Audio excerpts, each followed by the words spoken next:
नमस्कार. नमस्कार. काय नाव आपलं? माझं नाव राजेश साळवे. राहायला कुठे आहे? मी राहण्यासाठी मुंबईमध्ये आहे.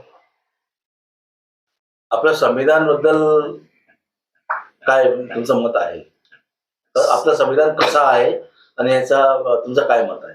संविधान हे आम्हाला परमपूज्य डॉक्टर बाबासाहेब आंबेडकरांनी दिलेले मोठं हत्यार आहे आणि ते हत्यार आज पूर्ण वर्ल्ड चालवत आहे आणि त्याच्यावरती हे संविधान चाललेलं आहे.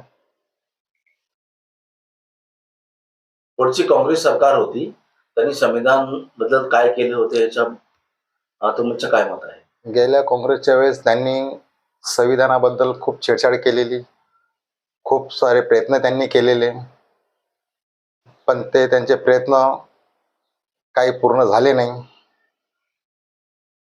इंदिरा गांधी होती, त्यांनी एमर्जन्सी आली याच्याबद्दल काय बोलू? हे बघा, इंदिरा गांधींनी ज्यावेळेस केले एमर्जन्सी वगैरे काही लावली, ते भरपूर त्यांनी काय काय ते प्रयत्न केले आणि ते आता मी सांगू शकत नाही आणि आमच्या भरपूर लोकांनी तुम्हाला सांगितलं असेल. बोला. आता मोदी सरकार आले, त्यांच्या मोदी सरकार आणि संविधान याच्याबद्दल तुमचं काय मत आहे? याच्याबद्दल माझं एकच मत आहे का मोदी सरकार असो, कुठलाही पक्ष असू दे, पण संविधानाबद्दल जर कोणी असं जर विचार जर केला की हटवला पाहिजे किंवा ते कायदे बदली केले पाहिजे, तर मला तरी वाटत नाही की आमचा समाज एकत्र येऊन गप्प बसणार नाही. त्याला मुंहतोड जबाब दिल्याशिवाय राहणार नाही आणि तसं बोलू शकत नाही. आता आमच्या देशात इलेक्शन आलेलं आहे, तुमचं मत कोणाला तुम्ही देणार? हे माझं वैयक्तिक मत आहे आणि आम्ही रामदास आठवले साहेबांचे लोक आहोत आणि आठवले साहेबांच्या विचारावरती चालणारे लोक आहोत. ज्या ठिकाणी आठवले साहेब आहेत त्या ठिकाणी आमचं मत आहे. आठवले साहेबचे गठजोड आहे बीजेपी बरोबर, हो. तर तुम्ही काय त्यांच्या बरोबर जाणार का? आम्ही अगर त्या पक्षाचे कार्यकर्ते आहोत तर कार्यकर्त्याच्या हिशोबाने आम्हाला साहेबांबरोबर गेलंच पाहिजे. आमच्याबद्दल तुम्ही वार्ता केला याचं हार्दिक अभिनंदन. थँक्यू. नमस्कार. नमस्कार, क्या नाम है आपका? प्रभाकर मौर्य मेरा नाम है। कहाँ रहते हैं? मैं मुंबई में रहता हूँ। हमारे देश के संविधान को लेकर आपकी क्या सोच है? ये हमारे देश का संविधान जो है बहुत अच्छा है। यहाँ लोकतांत्रिक जीवन जीने के लिए जो संविधान दिया गया है वो बाबा साहेब अम्बेडकर ने बनाया हुआ संविधान है। ओके। हमारे देश में कांग्रेस की जो पुरानी सरकार थी, जैसे कि इंदिरा गांधी और मनमोहन, इन लोगों ने देश संविधान के साथ इनका कैसा बर्ताव रहा है और कैसे इन लोगों ने संविधान के साथ छेड़छाड़ की कि नहीं की, इस बारे में आपका क्या कहना है? कांग्रेस की जब सरकार रही उसमें भी छेड़छाड़ हुए, लेकिन पूरी तरह से वो छेड़छाड़ कर नहीं पाए।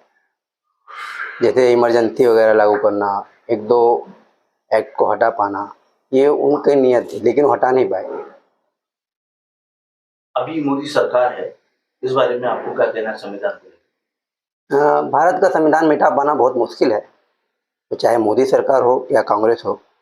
हमारे भारत के जो लोगों ने संविधान की रक्षा के लिए खड़े हैं वो हम खड़े ही रहेंगे।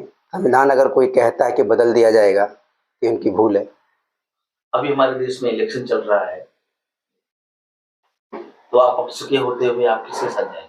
जी, हमारे नेता जो है रामदास आठवले जी हैं, वो जहाँ आदेश करेंगे हम लोग उस तरफ ही जाएंगे। क्या अभी तक उनका आदेश नहीं आया है? नहीं, आदेश तो है पर हर तरह से मतलब बोलना वो होगा, उचित नहीं होगा। आदेश तो आ गया है हमारे पास। आपने हमारे साथ बात की, आपका बहुत बहुत धन्यवाद. साहेब नमस्कार. नमस्कार. काय नाव आपलं? माझं नाव सिकंदर आढा. आपण राहायला कुठे आहे? मी मुंबईमध्ये राहतो.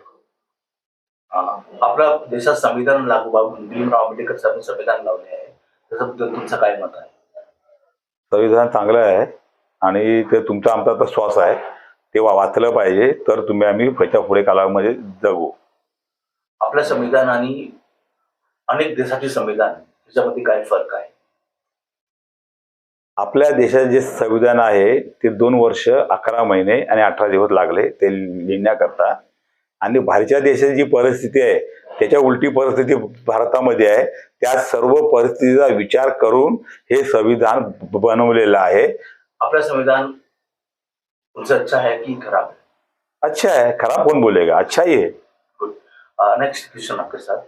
काँग्रेसची जो पहिली सरकार होती म्हणजे इंदिरा गांधी आणि मनमोहन सिंग, त्यांनी संविधान बद्दल काय चेंज केले याच्याबद्दल तुमचं काय मत आहे? त्यांनी थोडेफार चेंजेस केले, पण आता काय चेंज केले तुम्हाला एक्झॅक्टली सांगू शकत नाही.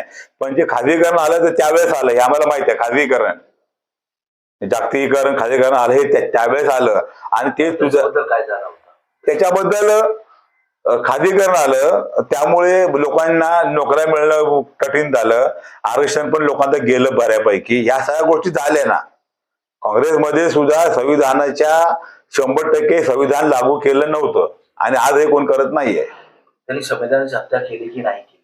कोणी? पुढची काँग्रेसची सरकार होती, जो बाबासाहेब भीमराव आंबेडकरने लिहून गेले की आम्हाला या परिस्थितीत राहावं लागेल. काँग्रेस नेते संविधानाची बद्दल करून हत्या केली की नाही केली? संविधानाच्या बाबतीत मी तुम्हाला इतकंच सांगेन, संविधान जे बनवलं गेलेलं आहे ते सर्वांसाठी आहे, गरीब श्रीमंत सगळ्यांसाठी आहे. पण आजपर्यंत आज तारीख किती आहे? 2024 आहे, 2024 वर्ष आहे. आजपर्यंत संविधानाला कोणीही योग्य न्याय देऊ शकलं नाही.